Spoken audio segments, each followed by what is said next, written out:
ఇప్పుడంతా సోషల్ మీడియాలో ఒక పేరే వైరల్ అవుతుంది. కాక్రోచ్ జనతా పార్టీ లేదా సిజేపీ. పేరు విన్నాక మొదట జోక్లా అనిపిస్తుంది, కానీ ఈ పార్టీ వెనుక ఉన్న కోపం, వ్యంగ్యం, యువత అసంతృప్తి మాత్రం అసలు జోక్ కాదు. ఇంకా షాకింగ్ విషయం ఏంటంటే కేవలం 72 గంటల్లోనే 1,00,000 మందికి పైగా యువత ఈ పార్టీలో ఆన్లైన్ సభ్యులుగా చేరారు. ఇన్స్టాగ్రామ్లో లక్షలు కాదు, మిలియన్లలో ఫాలోవర్లు. ఎక్స్ ప్లాట్ఫామ్లో కూడా భారీ ట్రెండ్. అసలు ఈ కాక్రోచ్ పార్టీని స్టార్ట్ చేసింది ఎవరు? దీనికి లీడ్ చేస్తున్న వ్యక్తి పేరు అభిజిత్ దీప్కే.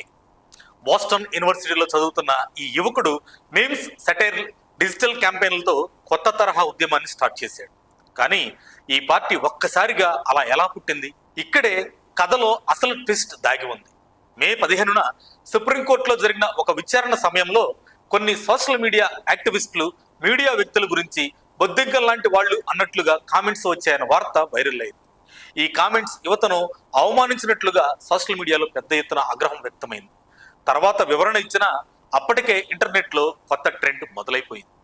మమ్మల్ని బొద్దింకలు అంటారా, సరే అదే మా గుర్తింపు అంటూ యువత ఈ పదాన్ని ఆయుధంగా మార్చుకుంది. అక్కడి నుంచే పుట్టింది కాక్రోచ్ జనతా పార్టీ. ఈ పార్టీ స్పెషాలిటీ ఏంటంటే సీరియస్ సమస్యలను కూడా మీమ్స్, ర్యాప్ వీడియోలు, సెటైరికల్ పోస్టులతో ప్రజల్లోకి తీసుకెళ్తుంది. నిరుద్యోగం, పేపర్ లీకేజీలు, నీట్ వివాదాలు, ప్రభుత్వ వ్యవస్థలపై నమ్మకం తగ్గిపోవడం ఇలాంటి అంశాలపై జెన్జీ కోపాన్ని డిజిటల్ ఫార్మాట్లో చూపిస్తుంది. మైబీ కాక్రోచ్ అంటూ వేలాది యువత సోషల్ మీడియాలో పోస్టులు పెడుతున్నారు. ఇంకా షాకింగ్ విషయం ఏంటంటే ఈ పార్టీ మేనిఫెస్టోలో కొన్ని డిమాండ్లు ఇప్పుడు వైరల్ అవుతున్నాయి. మహిళలకు 50% రిజర్వేషన్, పార్టీలు మారే ఎమ్మెల్యేలకు ఎన్నికల నిషేధం, గోధీ మీడియాపై విచారణ, పేపర్ లీకులపై కఠిన చర్యలు. ఇవి అన్నీ మీమ్స్ స్టైల్లో చెప్పినా చాలా మంది యువత మాత్రం సీరియస్గా తీసుకుంటున్నారు. ఇప్పుడిప్పుడే రాజకీయ నాయకులు కూడా ఈ ట్రెండ్పై రియాక్ట్ అవుతున్నారు. కొంతమంది ఎంపీలు కూడా సెటైరికల్గా ఈ పార్టీలో చేరాలని కామెంట్లు చేస్తున్నారు.